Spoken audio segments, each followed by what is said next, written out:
여러분 살면서 상실 겪어보신 적 있으실까요? 상실이라는 의미는 여러 가지가 있는 것 같아요.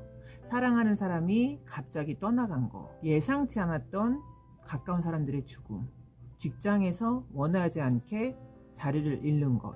나는 젊었다고 생각을 했는데 어느새 내가 늙었다는 거를 인정할 때 있잖아요. 그때도 정말 크고 작은 상실을 느끼는 것 같아요. 독서 모임에서 상실 수업이라는 책으로 독서 모임을 했었어요. 그런데 이 상실 수업을 하면서 정말 많은 분들이 엄청 많이 울더라고요. 이게 되게 깊게 들어간 거예요. 거기서 가장 큰 상실은 부모님에 대한 상실이 가장 컸던 거예요. 그래서 좀 더 잘해드리지 못했던 그 부분에 대한 죄책감, 뭐 이런 거. 또 치매로 계신 현재 부모님에 대한 미안함, 이런 거를 얘기하면서 저희가 독서 모임을 굉장히 깊게 들어간 적이 있었는데, 이 상실 수업 이 책은 엘리자베스 퀴블러가 본인의 제자랑 같이 이 책을 같이 썼는데 영상이 있을 때 쓴 거예요. 그러다 보니까 이 책이 정말로 진정성 있게 써 있고 그 많은 예시가 남의 일처럼 느껴지지 않게끔 그렇게 구체적으로 서술을 되게 잘해놓은 책이에요. 엘리자베스 퀴블러 로스는 죽음이 단순히 죽음의 어떤 과정이 아니라 인생의 한 과정이다 이렇게 생각하면서 죽음에 이르는 단계를 5단계로 굉장히 잘 정리를 했어요.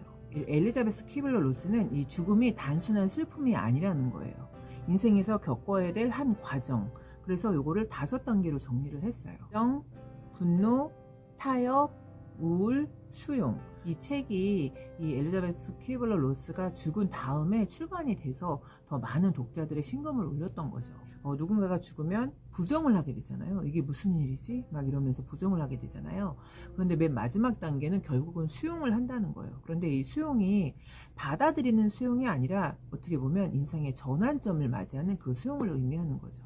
여러분 살면서 정말 내가 너무 큰 상실을 맛보았다 이렇게 느끼신 경험이 있으실까요? 그리고 그때 나의 감정을 어떻게 다시 일으킬 수 있으셨을까요? 이 상실로 통해서 삶이 정말 망가지시는 분들이 많이 있으세요.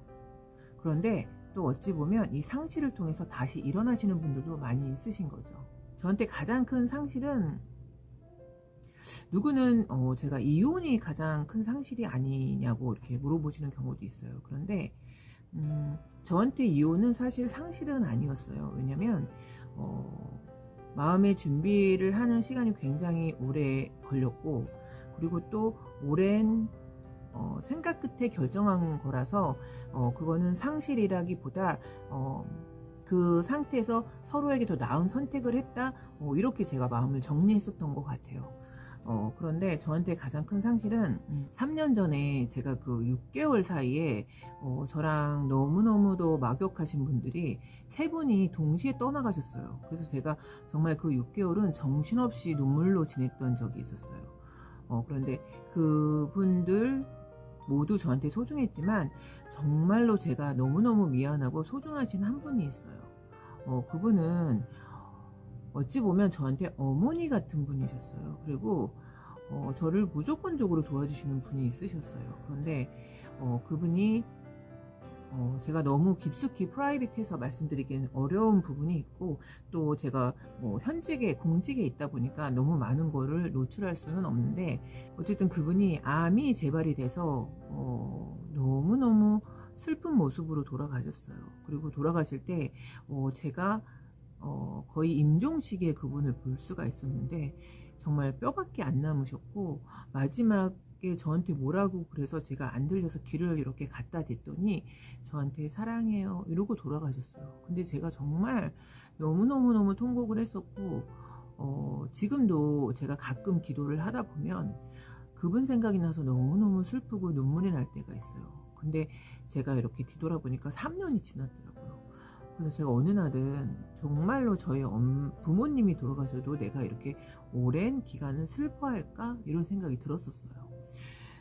그런데 제가 너무 그분이 너무너무 보고 싶은 거예요. 그리고 사실은 그분이 제가 아플 때마다 음식을 해다 주셨었어요. 음식을 굉장히 잘하시는 분이셨기 때문에 건강식을 이런 걸 챙겨주셨는데 제가 얼마 전에 되게 아팠을 때도 그분이 너무너무 생각이 나더라고요. 그래서 너한테 가장 큰 상실은 무엇이냐? 그러면 저는 그분이 암이 재발돼서 갑자기 돌아가신 것.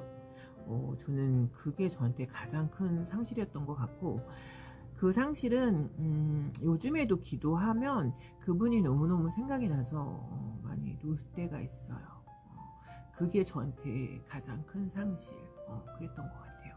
그런데 이 책을 보면 그 많은 상실의 예가 나와 있어요. 뭐 PTS 증후군 이런 것도 많이 나와 있고, 그런데 제가 이 책에서 가장 놀랬던 부분이 하나가 있는데, 요거는 심리학을 공부하시는 분들은 조금 이해할 수가 있을 것 같고, 저도 이 책을 보고서 이럴 수도 있구나 이해했던 부분이 있는데, 어떤 예시가 나와 있냐면, 너무너무 사이가 좋은 부부가 아들을 사고로 잃은 거예요. 하나밖에 없는 아들을 보내는 부모 심정은 정말 어떨까요? 그런데 이 아들의 엄마는 너무너무 망연자실하고 며칠을 막 통곡하고 그랬던 거죠. 그런데 이건 외국 사례로 나와 있어요. 그런데 그 남편분이 그 아내분한테 잠자리를 요구한 거예요. 그런데 그 아내분이 막 화를 내면서 어떻게 아들을 잃은 날 나한테 잠자리를 요구할 수 있냐, 이런 내용이 나와 있는데, 이 책에서 나온 그 부분을 심리학적인 관점에서 해석을 어떻게 했냐면, 정말 중요한 사람을 상실을 했을 때는 나의 그 가까운 사람에 대한 존재를 확인하고 싶어하는 그런 심리가 있대요. 그래서 이거를 어떤 육체적인 관점에서 해석을 해서 정말 짐승 같다, 내지는 어떻게 저런 변태 같은 행동을 할 수 있나, 이렇게 해석하는 거는 또 다른 측면이라는 거죠.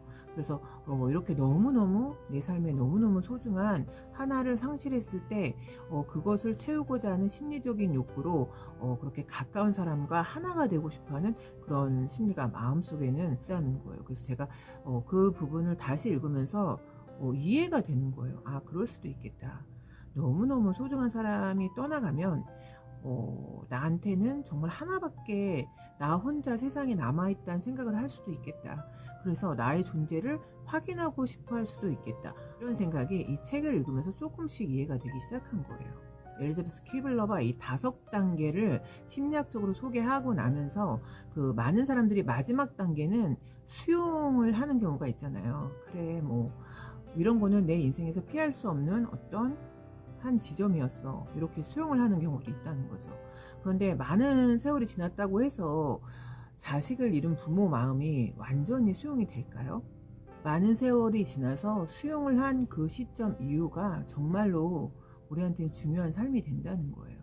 이 책이 상실을 경험한 사람들한테 굉장히 유용한 이유는 우리의 마구잡이식 그 감정이 휘몰아칠 때가 있잖아요. 그럴 때 하는 애도는 굉장히 혼란스럽고 무질서하기까지 하다는 거예요. 그래서 이 엘리자베스 키블러의 이 상실 수업, 이 책을 통해서 감정에 대한 이름을 붙여주면서 내가 지금 느끼는 감정은 무엇인가, 이것을 인식하게 해주는 계기가 되었었다는 거예요. 이 책을 우리 연배 이후의 분들은 읽었으면 하는 부분은, 이런 상실을 경험했을 때 그 옆에 있는 사람들이 어떤 조언을 해줘야 되고 어떤 태도를 취해야 되나, 이 부분에 대해서 되게 디테일하게 잘 정리가 돼 있어요. 그래서 이런 부분을 실무적으로 읽으시면 앞으로 저희는 누군가에 대한 상실을 경험을 해야 되잖아요. 그게 가족이 될 수도 있고 친구가 될 수도 있고 뭐 직장을 잃는 것, 건강을 잃는 것, 이런 많은 상실의 경험을 우리가 하게 되잖아요.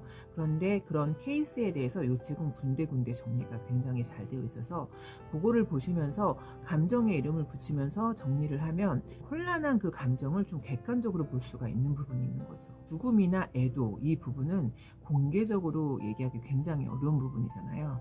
그런데 이 엘리자베스 키블러가 이 책을 쓰면서 금기사항을 이 세상 밖으로 딱 꺼내냈다, 이런 평을 받고 있어요. 그래서 우리가 죽음이나 애도에 대해서 객관적으로 바라볼 수 있는 시선을 제공해주는 측면이 있는 거죠. 정말 누군가가 큰 슬픔을 당했으면 정말 그 앞에서 어떻게 말을 할지를 모르잖아요. 그리고 또 섣불리 말을 해서 그 사람의 마음을 더 다치게 하는 경우도 있잖아요.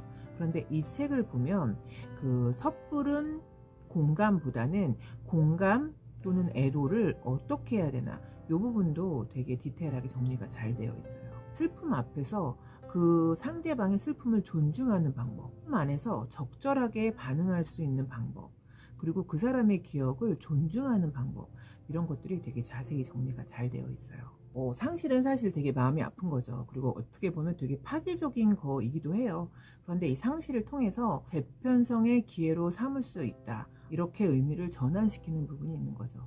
독서의 가장 큰 장점 또는 독서를 통해서 변화할 수 있는 부분은 가장 어려울 때 좀 더 현명하고 좀 더 지혜롭게 대처할 수 있는 방법을 얻을 수 있는 책들, 이런 책들이 실생활에 정말 적용할 수 있는 책이 아닌가, 저는 그런 생각이 들었기 때문에 상실 수업 책도 한번 읽어보시고 앞으로 우리가 다가올 상실들에 대해서 좀 더 현명하게 대처하는 방법을 터득해 보는 것도 되게 좋을 거다, 이런 생각이 들었습니다.